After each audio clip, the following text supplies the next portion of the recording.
What's up, y'all? It's your boy Blaze, and we back with another banger. Yeah, we got some conspiracy theory TikToks that people just didn't think were true until it was too late. Here we go. A secret government experiment turned animals into spies. A lie about food created a global crisis. And powerful men were caught performing strange rituals in the woods. These stories sound like nonsense. Many people didn't believe them, then the truth came out. Today we're diving into insane conspiracy theories that were true all along. We'll begin with the strange cases and work our way to the most shocking. Our goal, guys, is 2.5 million subscribers by the end of 2026, and it is crazy, so it would mean Real quick, y'all, shout out to Visual Ventures.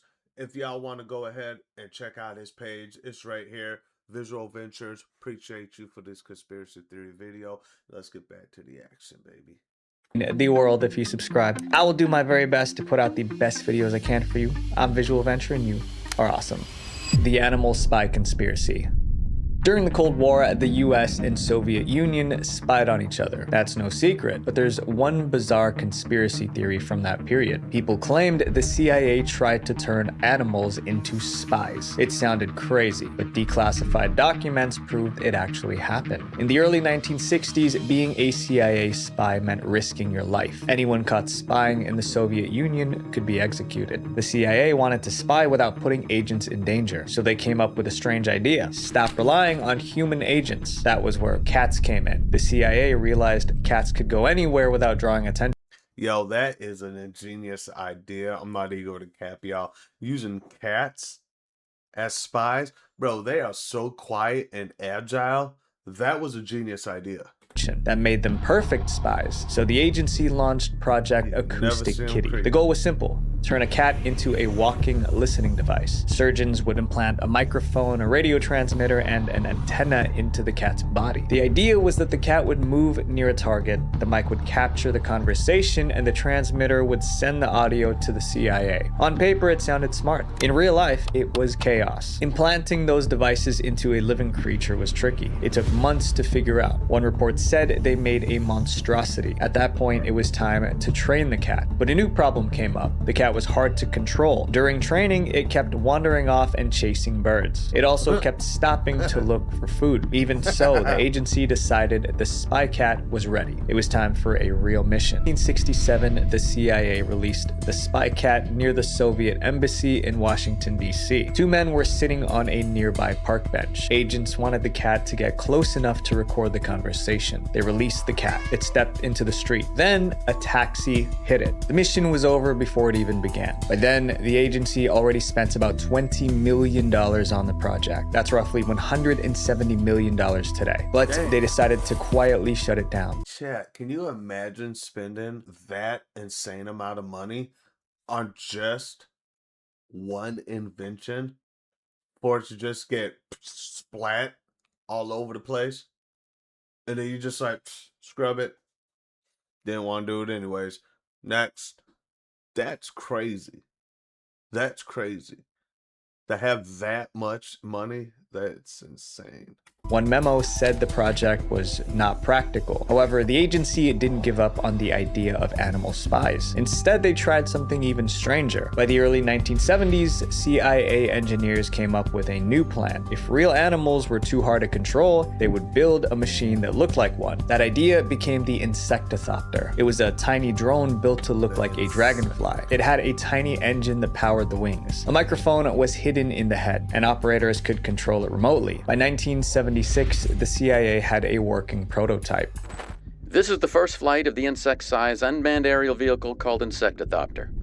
Flight tests were impressive. The plan was for it to fly close to a target and record conversations. Once again, it didn't work well in real life. The drone was extremely light. That meant even a small breeze could push it off course. Agents struggled to keep it steady long enough to record anything useful. Eventually, the project was abandoned. The Acoustic Kitty and Insectothopter. Yo, that's insane, man. That kind of makes me wonder, y'all. Because like nowadays, you know when the mosquitoes be bugging you, you know what I mean? And the mosquitoes, you slap them and you feel you hit it. Like you literally feel yourself hit it. It just comes right back to you. It's just like right back into your ear. And you smack it again. And then it comes right back. And it's like it keeps doing it. Like it's almost like it's playing with you. You know what I mean, y'all? That's crazy. Makes me want to think. Projects remained classified for decades. People talked about them, but no one could confirm they were real. Then in the early 2000s, the CIA declassified some documents. That was when the truth finally became public. In 2003, the CIA put an insectothopter prototype on display in its museum. The company in our next chapter secretly did something to millions of their own customers and didn't tell anyone. The Batterygate conspiracy. For years, iPhone users noticed a frustrating pattern. Whenever Apple released a new iPhone, the older models seemed to get slower. Many users believed Apple was doing this on purpose to push them to buy the latest iPhone. People thought this theory was crazy, and if you believed it, you were just paranoid. Then in 2017, something happened, and suddenly you didn't seem so crazy after all. That year, Apple released a software update called iOS 10.2.1. After users installed it, complaints started pouring in. Users with older iPhones said their batteries were acting strangely. A phone might show a 30% battery, then suddenly drop to 1%. Seconds later, the phone would shut down. People complained all over social media. They were confused, frustrated, and demanded answers. But Apple didn't respond. So one man decided to look into it himself. John Poole was a software developer. He noticed that people were complaining about their iPhones. His wife was one of them. My wife just offhand mentioned that her iPhone 6S felt slow, and the numbers that we got out of it were significantly lower than what I'd expect from a phone like that. Poole knew enough about phones to analyze the situation. It was sort of a eureka moment, and that's what prompted me to really take a deep dive into our database of performance data and see what was happening. He ran performance tests on older iPhones and compared the results to newer ones. What he found was hard to ignore. Older iPhones running newer versions of iOS had lower performance scores, but it was only happening to phones with older batteries. After analyzing everything, he reached one unsettling conclusion. Apple was deliberately slowing down older iPhones. Poole published his findings on his blog on December 2017. Millions read it and they were furious. For the first time, the old joke about Apple slowing phones down didn't feel like a joke anymore. Now Apple had to answer for it. Just 2 days after Poole's blog went viral, Apple released a statement. Apple confirms it slows down the performance of older iPhones to reduce power demands. The company admitted it was slowing down older phones, but it said there was a good reason for it. As iPhones get older, so do their batteries. Older batteries can't handle power the way they used to. If an older battery is pushed too hard, the phone might shut down or crash. To prevent that from happening, Apple added software that reduced the processor speed on older models. But that explanation didn't calm customers down. The problem wasn't just the slowdown. The problem was that Apple kept it hidden. Soon, lawsuits began piling up. So far, 2 lawsuits have been filed in Los Angeles and Illinois, claiming those suing never consented to allow Apple to slow their older iPhones. In 2020, Apple agreed to settle the lawsuits. The company reportedly paid about $500 million. Every iPhone user included in the lawsuit received a little less than $100. But as part of the deal, Apple did not admit to breaking any laws or any other wrongdoing. Today, Apple's more transparent about battery performance. The company also added a new feature that shows battery health. Up next is the story of a product. That's crazy, y'all. That's why I don't deal with Apple. I know a lot of y'all like, oh my God, Apple. Man, look, Apple's not all cut up to be what y'all making it up. It's not. It's really not that good. It's really not. I don't even know why y'all hyping it up to be as good as it's not, because it's really not. You know what I mean? Product that millions of people bought without knowing it was a death trap. The Ford Pinto conspiracy.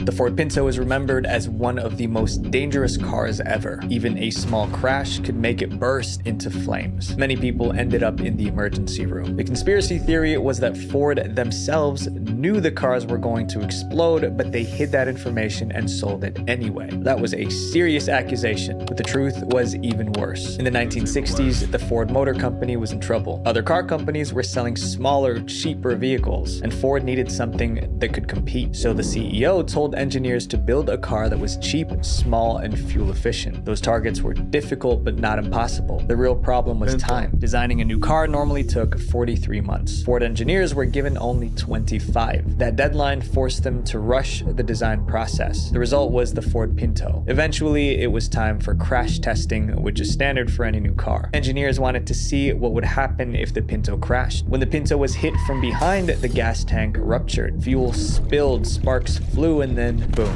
the Pinto burst into flames. Ford crash tested the car over 40 times. The same problem occurred. When the Pinto was rear-ended, the car caught fire. The problem came from the car's design. Engineers placed the gas tank right behind the rear bumper. Despite the obvious danger, Ford moved ahead with production. Thousands of Pintos were built and sold. It was That's crazy. It's crazy, man. I used to have one when I was a kid.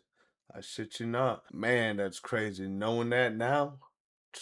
Instant hit. When I bought my Pinto, I figured it was a good value, but I didn't know how good until my dad started borrowing it. So I ended up buying my own. Then I bought one, and I bought one, and I bought one. Millions of Americans bought one. They had no idea they were getting into a death trap. Not long after the Pinto hit the road, the disasters began. Drivers reported the same terrifying pattern. Another car would hit them from behind. Then the Pinto would burst into flames. It happened again and again. Too often to be a coincidence. Some victims began to ask, did Ford already know this could happen? Ford said there was no problem. The Pinto met all safety standards. Even so, some victims filed lawsuits. Those cases went to trial in the mid-1970s, and the Pinto case became a national story. As the trial got more attention, one reporter decided to dig deeper. He got access to Ford's internal company records. What he found was alarming. The document showed that Ford engineers already knew the car could explode, but that wasn't the worst part. Once the accidents began, Ford had another chance to act. The company thought about recalling every Pinto and fixing the issue, but executives felt it would be too expensive. Recalling and fixing every Pinto would cost $137 million.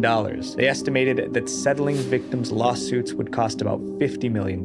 So the company decided it was cheaper to let people get hurt. In September 1977, the reporter went public with his findings. His article was titled Pinto Madness. TV networks, newspapers picked up the story. Now the conspiracy theory no longer sounded crazy. Ford knew the car was dangerous and sold it anyway. In total, 117 families sued Ford over the Pinto. The company paid more than $100 million to settle the cases. In June 1978, Ford finally recalled 1.5 million Ford Pintos. Engineers made the necessary changes to prevent explosions. No one knows exactly how many people passed away in Pinto fires. Some estimates put the number in the hundreds. Others say it was much lower. But whatever the true number was, it was far too many. Up next is the story of an industry that quietly That's insane, y'all. wrote the rules of nutrition, and millions of people paid the price. The Big Sugar Conspiracy. For years, doctors said eating fatty foods caused heart disease, but some scientists believed the wrong food was getting blamed. To them, sugar was the real danger. As they dug deeper, they uncovered a dark conspiracy to bury the truth. It involved bribes, intimidation, and even fake research. In the late 1950s, thousands of Americans were passing away from heart attacks. Doctors and researchers were trying to figure out why. In 1965, a nutritionist suggested that too much sugar might be the reason. We started to wonder late in the 1950s whether sugar might be a culprit in the increase in heart disease. The sugar industry was alarmed by that theory. Americans were consuming more sugar than ever before. It was in soft drinks, candy, and desserts. If the public blamed sugar for heart disease, the industry could lose billions. To protect their business, they needed to shift the blame, and they knew exactly how to do it. There was a group called the Sugar Research Foundation. It was dedicated to the scientific study of sugar's role in food. On the surface, the group looked neutral and trustworthy, but behind the scenes, it was run by people who made money selling sugar. They wanted people to keep eating sugar even if it was harming their health. So in July 1965, the Sugar Research Foundation contacted a researcher at Harvard University. They asked him to write a study on the cause of heart disease, but there was a catch. The paper needed to downplay the dangers of sugar and shift the blame to fatty foods. The foundation paid the researcher tens of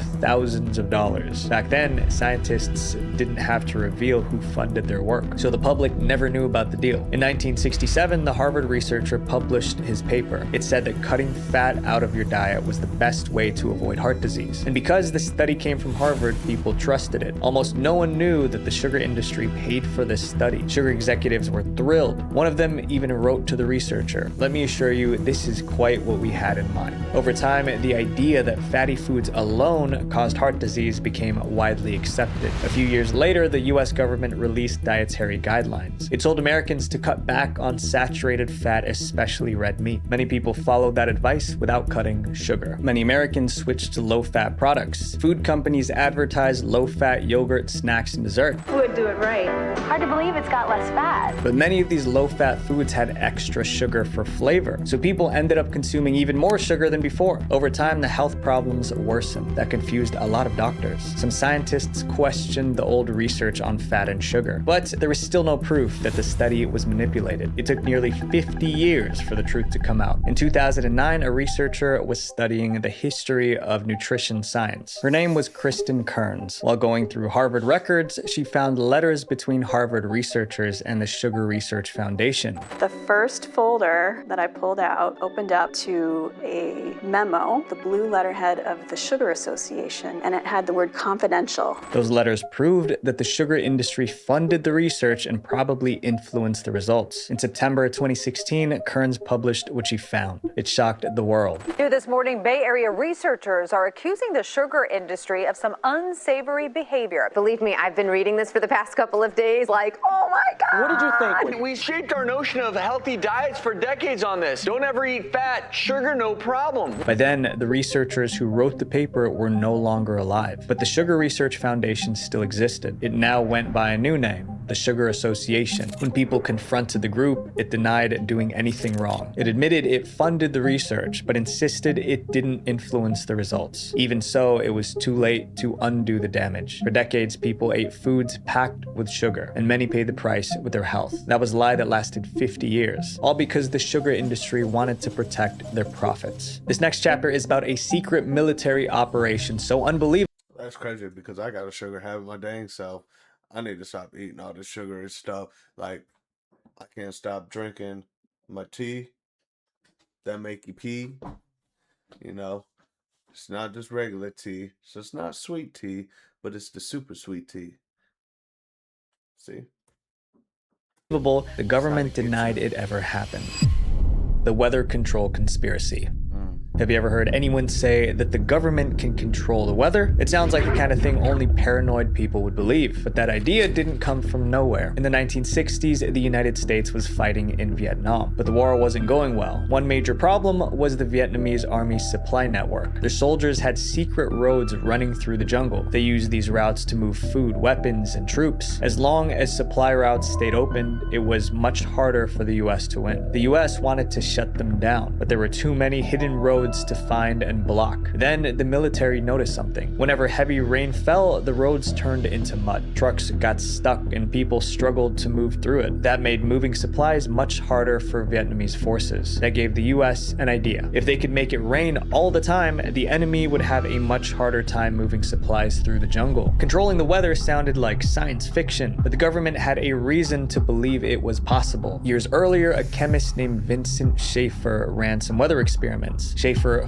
flew over New York and dropped 3 pounds of dry ice into a cloud. Within minutes, the cloud began producing snow. He called it cloud seeding, and it proved that humans might be able to influence the weather. During the Vietnam War, the military decided to try it. It was called Operation Popeye. The goal of Operation Popeye was to extend the monsoon season and create an inordinate amount of rainfall by seeding clouds. Air Force planes were loaded with canisters of silver iodide. The planes flew into storm clouds and released them. The silver iodide triggered more rainfall. The extra rain turned roads into mud. Some paths even flooded. Moving supplies became much harder for Vietnamese forces. The mission was a success. For 5 years, the US military kept doing it. They flew over 2,600 missions from a period of 1966 to 1972. And they kept the operation top secret. But secrets like that don't stay hidden forever. In March 1971, 1971, a reporter of the Washington Post exposed the operation. He revealed how the military was using the weather as a weapon of war. The public was shocked. Lawmakers were angry that they were never informed. The defense secretary was called before Congress to explain himself, but he denied everything. He called the claims wild tales. That denial only made things worse because reporters kept digging. In July 1972, another reporter published a story in the New York Times. It was titled, "Rainmaking is Used as Weapon by U.S." This time, the evidence was much stronger. The reporter had spoken with people involved in the operation. Now the story was no longer just a rumor. The defense secretary and military officials were summoned to a secret Senate hearing. They were asked about the project again, and they finally admitted the truth. That raised a disturbing question. If one country could use weather as a weapon, what would happen if other countries did the same? It could destabilize the climate, disrupt food supply, and create other serious problems. World leaders didn't want that to happen. So by 1977, world leaders signed an agreement banning the use of weather as a weapon. Today, over 70 countries have signed that treaty. As far as we know, no country has weaponized the weather since. However, cloud seeding never stopped. It's still used for farming and weather-related needs. So the weather control conspiracy theory turned out to be true. The leader in our next chapter believed the government was his enemy, so he decided to destroy it from the inside.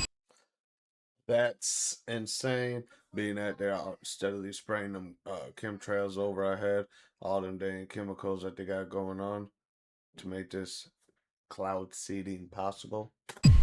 The Scientology conspiracy.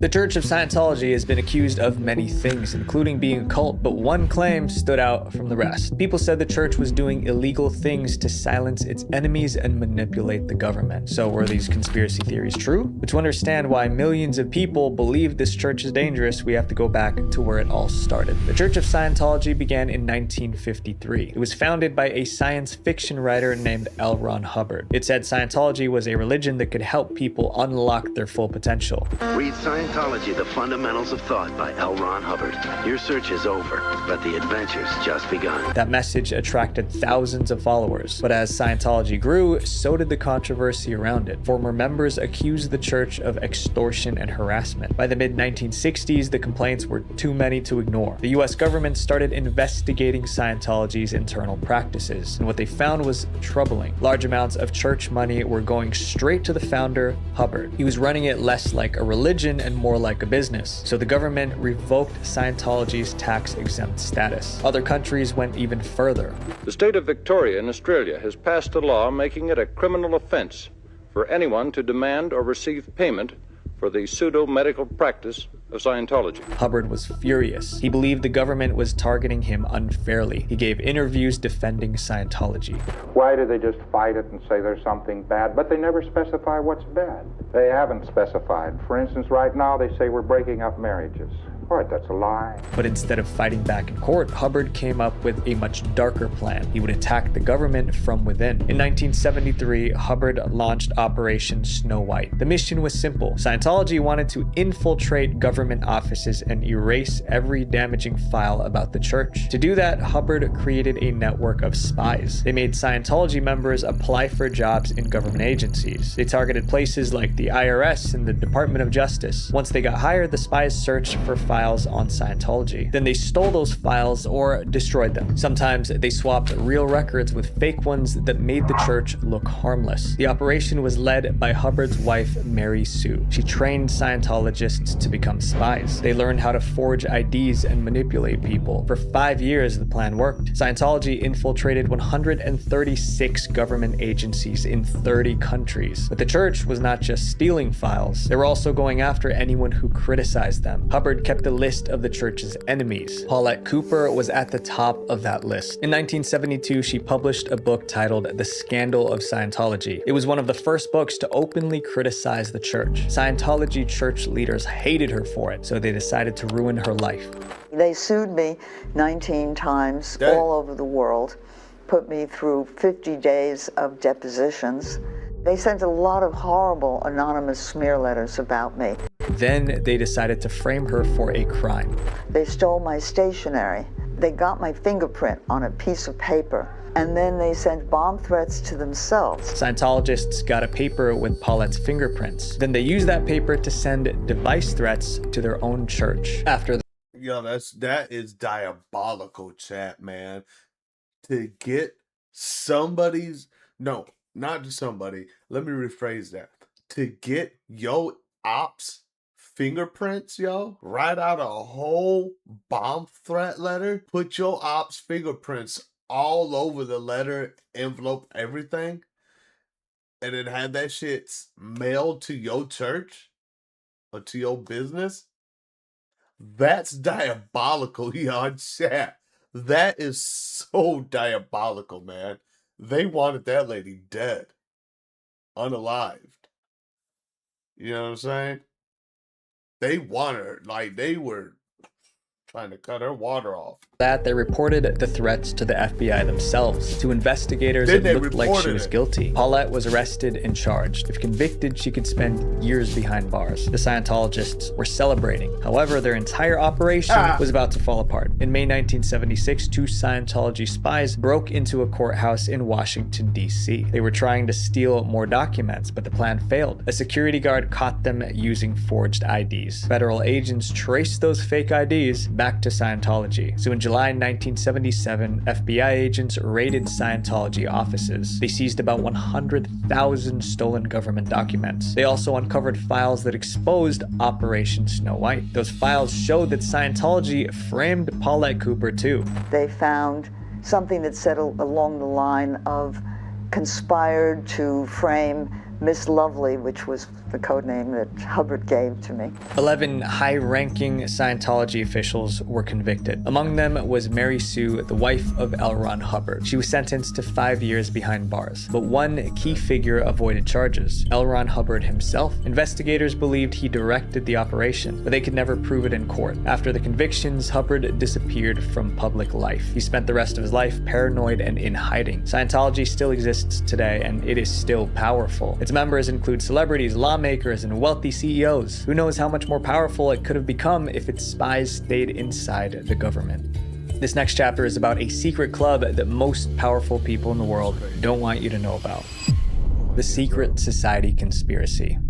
You've probably heard the theory that a secret group of rich and powerful men control the world, that they meet in private to decide wars, pick presidents, and shape major events. Most people brushed off this conspiracy theory as nonsense, but it turns out there's some truth to it. There's a forest in Northern California where powerful men really do meet in secret. Those men are members of the Bohemian Club. The club was formed in 1872 in San Francisco. At first, it was just a few dozen men talking about art, but over time, the club began to change. Businessmen, lawyers, and politicians joined. Within a few decades, the Bohemian Club was no longer mainly about creativity. It was about power. In the 1890s, the club built a private camp deep in the California redwoods. They called it Bohemian Grove. Every summer, members traveled there for a 2-week retreat. As the years passed, the guest list became more impressive. Multiple US presidents attended, but as the Grove got more powerful, it also became more exclusive and secretive. You don't ask to join, they ask you.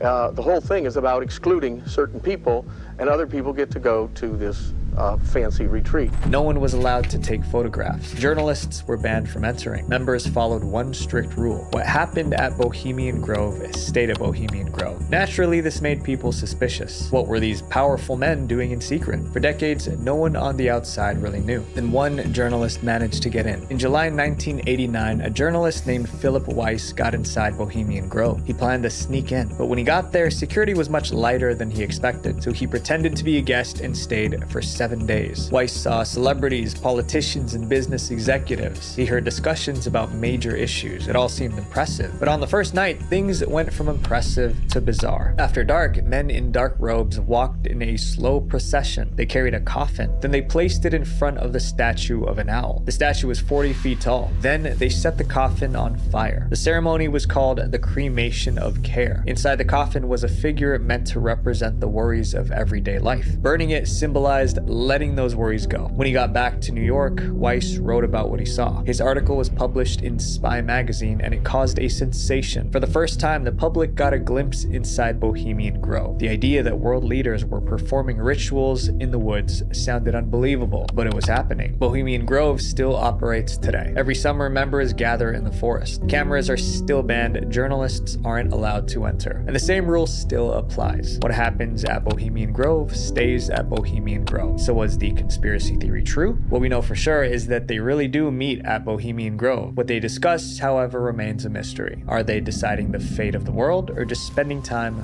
with friends? Governments, corporations, powerful organizations, they all made the same bet that the story reaching you would be the one they wanted you to hear. My friends, the most dangerous thing you can do is trust without question. Visual Venture. Speaking of dangerous organizations, alright, y'all, chat, man, that's it for today's stream. Appreciate y'all for tuning into the channel, man. And then look, if y'all don't mind, just go ahead, click that like button, hit that subscribe, man, and go ahead and let YouTube know I'm doing and creating content that y'all are enjoying, man. And look, we hit 1,000 subscribers, y'all. I will go ahead and pull any one of these beautiful memorabilias out of here and give y'all a close-up look of what it looks like, man. These, yes, I do have signed memorabilias. I do have rare memorabilias up in here. But like I said, we hit 1,000 subscribers. We there.